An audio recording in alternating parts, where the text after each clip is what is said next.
अब यहाँ से अस्सलाम वालेकुम, अब आगे स्टार्ट करते हैं। अब यहाँ पर थोड़ी सी बायोमैकेनिक देख लेते हैं। ये देखें, ये है पुअर पोस्चर। ये जो टेनिस प्लेयर है ये पुअर बायोमैकेनिक्स की जो टेक्निक्स हैं उनको फॉलो कर रहा है। जो एल्बो है वो एक्सटेंडेड फॉर्म में है और रिस्ट भी एक्सटेंडेड फॉर्म में है, जिसकी वजह से जो है वो लोड जो है ज़्यादा पड़ता है। अब यहाँ पे मैं आपको एक और मेन बात बताती हूँ कि जब एल्बो पे एक्सटेंशन होगी, फोर आर्म पे प्रोनेशन होगी और फिर रिस्ट जो है वो हमारी एक्सटेंशन और फ्लेक्शन में जाएगी साथ ही साथ। यानी कि जब अगर आप बैठे हैं तो आप किसी चीज़ को थ्रो करें, जब आप किसी चीज़ को फेंकते हैं तो जो आपकी मूवमेंट उस दौरान बन रही होती है वो जो है मूवमेंट वो कॉमन एक्सटेंशन टेंडन को इन्वॉल्व करने में बड़ा रोल प्ले करती है। तो ये पुअर बायोमैकेनिक्स जो हैं इसकी वजह से लेटरल एपिकोंडिलोसिस डेवलप होता है। ये है गुड बायोमैकेनिक्स। इसमें आप ये देख सकते हैं कि जो हमारी फोर आर्म है ये स्लाइट सी इसके ऊपर सुपिनेशन है और स्लाइट सी प्रोनेशन, यानी कि ये मिड पोजीशन के अंदर है, मिड सुपिनेशन मिड प्रोनेशन के अंदर है और एल्बो के ऊपर स्लाइट सी फ्लेक्शन है और रिस्ट हमारी फिर अकॉर्डिंग टू हमारी मूवमेंट जाएगी, यानी कि जब हमें एक्सटेंशन करनी होगी या फ्लेक्शन करनी होगी। तो ये है गुड बायोमैकेनिक्स की एग्जांपल और ये है पुअर बायोमैकेनिक्स की एग्जांपल। तो जब आपने पेशेंट को ट्रीट कर रहे हो, जब आपको पता चल जाता है कि पेशेंट को टेनिस एल्बो ही है, तो उस दौरान आपने फिर पेशेंट को जब ट्रीटमेंट दे रहे होना है तो आपने पेशेंट की जो है बायोमैकेनिक्स उसको चेंज करवाना है। ये पेशेंट की एजुकेशन के प्रोसेस में आएगा। उसका लोड मैनेजमेंट का आपने बताना है कि किस तरह से आपने अपने मसल्स को या अपने जॉइंट्स को जो है वो उनके ऊपर किस तरह से लोड डालना है। यहाँ से आप ये देख सकते हैं कि जब एक्सेसिव फोर्स लगेगी, जब ये पुअर फोर्स होगी, तो उस पुअर फोर्स के रिज़ल्ट में क्या होगा कि यहाँ पे टेंडन का टीयर हो जाएगा। आगे करते हैं। अब आपको ये नज़र आ रहा होगा कि क्वेश्चन है व्हाट इज़ टेनिस एल्बो। खुद से पूछें टेनिस एल्बो क्या होता है। अब तक आपको समझ आ गया होगा कि टेनिस एल्बो क्या होता है, लेकिन मैं आपको बता देती हूँ टेनिस एल्बो ऐसी कंडीशन है जिसके अंदर कॉमन एक्सटेंसर टेंडन इन्वॉल्व होते हैं, उनकी डीजनरेशन होती है। उनकी डीजनरेशन की वजह से डेली एक्टिविटीज़ करते हुए पेन होती है। कहाँ पर पेन होती है? लेटरल एपिकोंडाइल के ऊपर। Why it is called tennis elbow. को टेनिस एल्बो क्यों कहते हैं? इस वजह से कहते हैं क्योंकि ये मोस्टली टेनिस प्लेयर को होती है, लेकिन इसका हरगिज़ ये मतलब नहीं है कि ये सिर्फ़ और सिर्फ टेनिस प्लेयर को होगी। ये बैडमिंटन खेलने वालों को भी हो सकती है, ये स्क्वैश खेलने वालों को भी हो सकती है। इसी तरह कोई भी ऐसी स्पोर्ट है जिसके अंदर पुअर पोस्चर हो, जो मैंने आपको पीछे दिखाया है, जिसके अंदर एल्बो की जो है वो एक्सटेंशन और फोर आर्म प्रोनेशन और रिस्ट की एक्सटेंशन या फ्लेक्शन, आइदर फ्लेक्शन और एक्सटेंशन रिपीटिटिव जब मूवमेंट हो रही है तो उस केस में जो है ये डेवलप हो सकती है। इसी तरह ये उन लोगों के अंदर भी डेवलप हो सकती है जैसे कि जो कारपेंटर हैं, इसके अलावा जो प्लम्बर हैं, इन या फिर जो कंप्यूटर ऑपरेटर हैं, उन सब के अंदर ये डेवलप हो सकती है। क्यों डेवलप होती है? क्योंकि वो ओवर यूज़, उनका जो एरिया है, उनका जो मसल है वो ओवर यूज़ हो रहा होता है, रेपिटेटिव मूवमेंट कर रहे होते हैं, इस वजह से डेवलप होती है। Tennis elbow is also called, अब आपको पता चल गया होगा कि टेनिस एल्बो को हम लेटरल एल्बो टेंडिनोपैथी भी कहते हैं, लेटरल एल्बो टेंडिनोसिस भी कहते हैं और लेटरल एपिकोंडिलोसिस भी कहते हैं। बट वाई, इसका आंसर अब आप खुद बताएंगे कि इसका आंसर क्या होता है। आगे करते हैं। यहाँ पर है कि टेनिस एल्बो में क्या होता है कि डीजेनरेटिव चेंजेस आती हैं, इन्फ्लामेटरी चेंजेस नहीं आती, इस वजह से इसको ये नाम दिए गए हैं। ये इनका ये रिसर्चेज हैं जो कि की गई थी, ये इनका लिंक है। ये एक रिसर्च है जो कि की थी रॉबर्ट जेन ने, जिसमें ये बताया गया था कि यहाँ पर क्या है कि एक डीजेनरेटिव प्रोसेस चलता है, ना कि यहाँ पे इन्फ्लामेशन चलती है। इस वजह से एपिकंडलाइटिस आइटस इंडिकेट करता है इन्फ्लामेशन को, तो इस वजह से ये जो टर्म है ये रॉन्ग है। ये रिसर्च की थी जेन लुइस ने और इसके कोलीग्स ने, जिसके अंदर यही कुछ बताया गया था।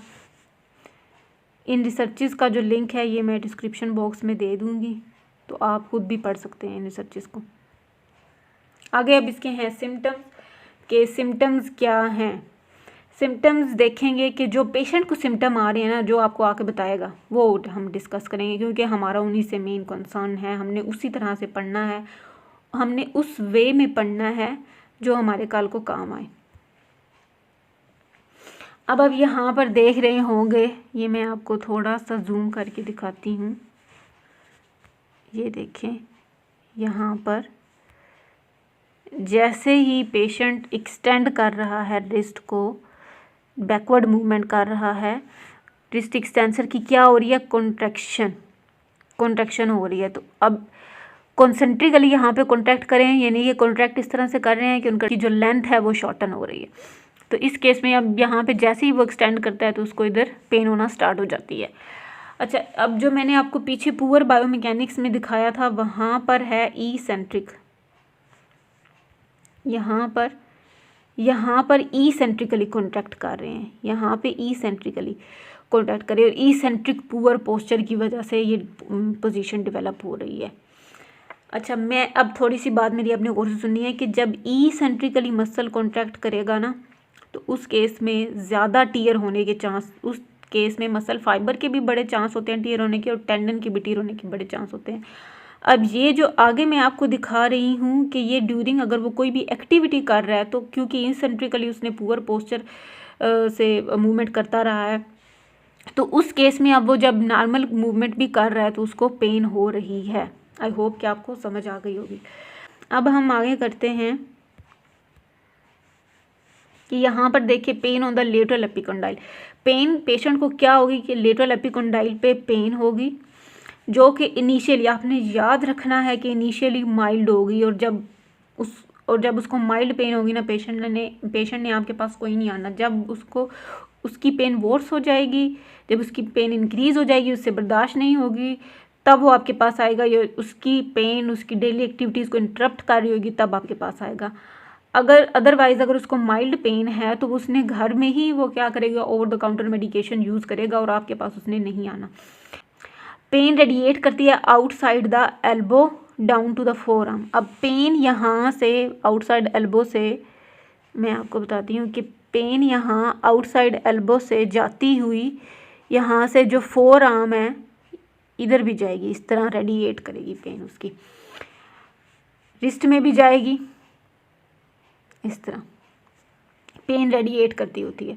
रिड्यूस हैंड ग्रिप, उसकी हैंड ग्रिप जो है वो रिड्यूस हो जाएगी। ये भी एक बड़ा साइन होता है लेटरल एपिकोंडाइलोसिस का कि उसकी हैंड ग्रिप कम हो जाती है। जैसे ही वो किसी चीज़ को पकड़ता है तो उसको वीकनेस फील होती है, उसको पेन होती है लेटरल एपिकोंडाइल के ऊपर, तो ये इंडिकेट कर रहा होता है कि उसको लेटरल एपिकोंडाइलोसिस है।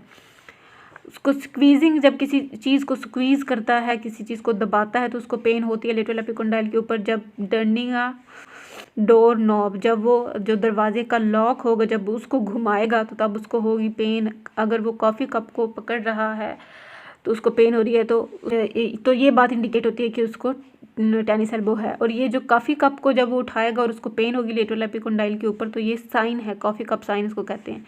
लिफ्टिंग के दौरान पेन हो रही है उसको। कुछ डेली एक्टिविटीज़ हैं जैसे कि पेंटिंग, कटिंग, स्विमिंग और कीबोर्ड यूज़ करते हुए उसको पेन होती है। यही मेन चीज़ें हैं जो पेशेंट आपको आके बताएगा, मुझे ये करने से पेन होती है। पेशेंट आपको 3 चीज़ें बताता है, अपनी सिम्टम्स बताता है, अपने एग्रीवेटिंग फैक्टर बताता है और रिलीविंग फैक्टर बताता है। ये चीज़ें पेशेंट आपको बताता है, और इन चीज़ों से आपको पता चल जाता है कि पेशेंट को क्या प्रॉब्लम हो सकती है। तो अब आप ये सस्पेक्ट कर सकते हैं कि पेशेंट को टेनिस एल्बो है। अब आप आगे से फिर फर्दर अपने क्वेश्चनिंग को नैरो डाउन किस तरह से करेंगे, जैसे कि ये एक बाकायदा एक प्रोसेस होता है, ये प्रोसेस है पूरा। ये जब आप पेशेंट आपके पास आता है ना, जैसे ही पेशेंट आपके रूम में एंटर होता है तो आप उसकी ऑब्जर्वेशन स्टार्ट कर दें, देखें कि कोई एसिमेट्री तो नहीं है, कोई डिफॉर्मिटी तो नहीं है, उसकी गेट कैसी है, उसका पोस्चर कैसा है, कैसे बैठ रहा है, कैसे खड़ा हो रहा है, ये सारी चीज़ें आपने नोट करनी है। उसके बाद आपने क्या करना है, ये सारी चीज़ें आपको एक डाटा देती हैं जिसके थ्रू आपको पता चलता है कि आप पेशेंट से आगे क्वेश्चनिंग कैसे करते हैं। ये एक ह्यूज पहले एक आपके माइंड में जो है ना ह्यूज सा डाटा होता है, और जैसे जैसे या फिर एक ह्यूज इन्फॉर्मेशन होती है, जैसे जैसे आप ये अब उसने आपको सिम्टम बताएंगे, अब इस सिम्टम से आप फिर और थोड़े नैरो डाउन होते जाओगे। नैरो डाउन हो गए तो आपको लगेगा कि ये चंद 2 या 3 उसको प्रॉब्लम हो सकती है। उसके बाद आप फर्दर एग्जामिनेशन करोगे तो एक पिन पॉइंट आपको डायग्नोसिस जो है वो मिल जाता होता है। अब हिस्ट्री लेंगे। आता है कि जैसे ही पेशेंट आपके रूम में आता है तो आपने उसकी एग्जामिनेशन स्टार्ट कर देनी है। क्या करना है आपने एग्जामिन, ऑब्जर्वेशन वाला पार्ट आपने यहाँ से पकड़ लेना है, यानी कि ऑब्जर्वेशन उसकी स्टार्ट कर देनी है आपने पेशेंट से। अब आपने जो उसकी ऑब्जर्वेशन की, जैसे मैंने आपको बताया कैसे खड़ा हो रहा है, बैठ रहा है, ये सारी चीज़ें आपने नोट कर ली। अब आपके माइंड में एक शक सा पड़ जाता है, आप कंफ्यूज होते हैं कि इसको ये प्रॉब्लम हो सकती है, तो आप उसके लिए जो आपके दिमाग में आया है ना, तो आप उसके बारे में उससे क्वेश्चन कर सकते हैं। या फिर पेशेंट अब अगर आप उससे इवन के पेशेंट खुद भी बताना शुरू कर देते हैं डॉक्टर के पूछने से पहले ही, तो आपने उसको सुनना है। आपने उससे ओपन एंडेड क्वेश्चन करने हैं, क्लोज एंडेड क्वेश्चन नहीं करने, ताकि वो खुल के अपनी प्रॉब्लम आपको बताए। पेशेंट आपको, मैंने आपको पहले ही बताया कि अपने सिम्टम्स के बारे में बताएगा, एग्रीवेटिंग और रिलीविंग फैक्टर के बारे में बताएगा, यानी कि वो ऐसी एक्टिविटीज़ जिनको करने से उसकी पेन जो है वो इंक्रीज़ हो जाती है, या फिर वो एक्टिविटीज़ जिनको पेन जो है उसकी उससे डिक्रीज़ हो जाती है।